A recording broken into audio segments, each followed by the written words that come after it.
Hey everyone, Pastor Dressler here, and here we are with episode 48 of Up Close and Personal, our in person episode. And we're excited because we are heading back to having everyone back in the school.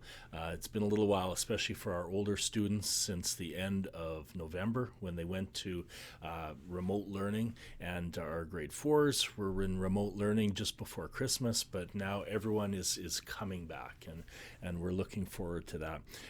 This was just confirmed just about an hour ago by the provincial government in their press conference today on Thursday. So we're glad. We're glad we're going back. Of course, at any time, we have to be ready to return to a remote learning situation, but we are glad to have the students back. It makes us able to do so much more with the students. So Monday morning, we look forward to welcoming everyone, and we hope the students are ready to get back at it. Now, just a few things. This week we did our chapel service online. We posted a recording of our chapel service, and that will likely continue over the next few weeks, even though students are back in school. That's because worship regulations are a little bit different than school regulations. You know, the protocols are a bit different, and we are limited to a 15% fire code capacity in our worship service, which means we can only have about 100 people in the building at a time. Even though it's a very large building, we can only have 100, and of course our student body alone is double that, let alone have staff, and sometimes we would normally have parents come and visit. So at this time, unfortunately, we're not able to have our in-person worship services.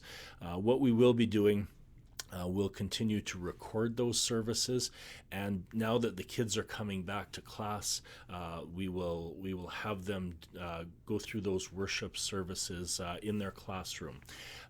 It's not the most ideal thing, but it's what we can do with what we've been given. So each week we'll post those, and feel free to watch those online as well as you could have done this last Wednesday. It's posted on our YouTube channel, and if you subscribe to that channel, you'll get updates on that, and we'll post it on our Facebook page and our send it home through emails as well. So you have that link, but the students will also have it in class and go through it in class. We feel this is an important part of who we are, the ability to gather and to worship our God, but also hear what He has to say to us about the forgiveness of sins and how much He loves us. That's so important when everyone is dealing with all these things that are going on. Okay, something else we can talk about is every year we have a big fair, and it switches. Sometimes it's a science fair, sometimes it's a social fair, a Bible fair.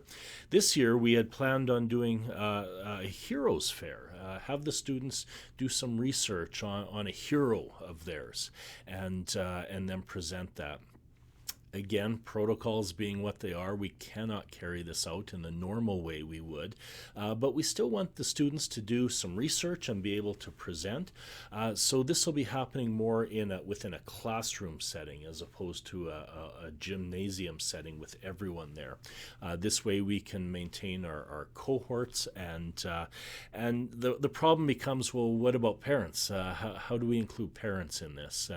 And we're doing what we can to incorporate that, and our plan is to give parents a link where that they can watch as the students are presenting in the classroom.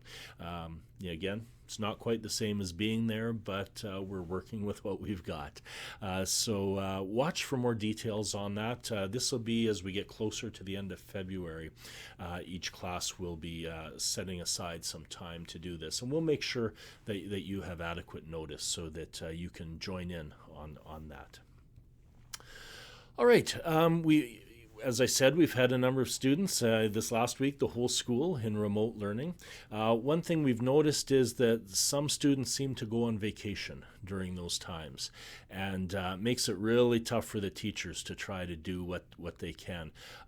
We've taken the view, and so has Alberta Education, that during times of remote learning, the learning still happens. It may be a different setting, it may be using different tools, but we continue on. And some of the students, I think, still don't quite have that understanding, or are being somewhat oblivious to it. So parents, we just want to say, do what you can to help us out with that. If your child is at home, either because a whole section of students has gone into remote learning like they did earlier, or it may be just that your student needs to self-isolate because of some contact that they've had.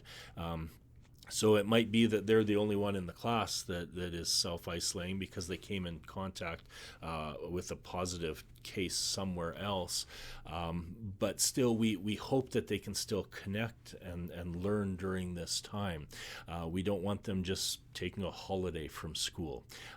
So we encourage you to help us out with that, and contact your teacher so that the students can keep learning during this time. All right, well, we are looking forward to our students coming back. I wish I could show you pictures of students all over the school, but these shoes in the kindergarten classroom are just waiting to be filled on Monday. And as I said, we can't wait for the students to come back. School is a quiet place without students.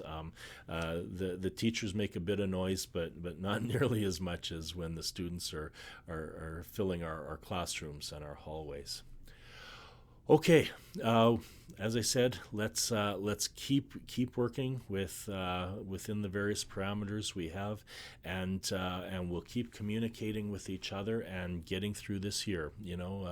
We're almost halfway through the year. It's gone quick, and experience tells us that the second half of the year usually goes much quicker than the first half. So we're getting through this together. We're working hard, and we appreciate all the effort that parents, students, and teachers are all putting in. Keep it up, guys. Take care. God bless you.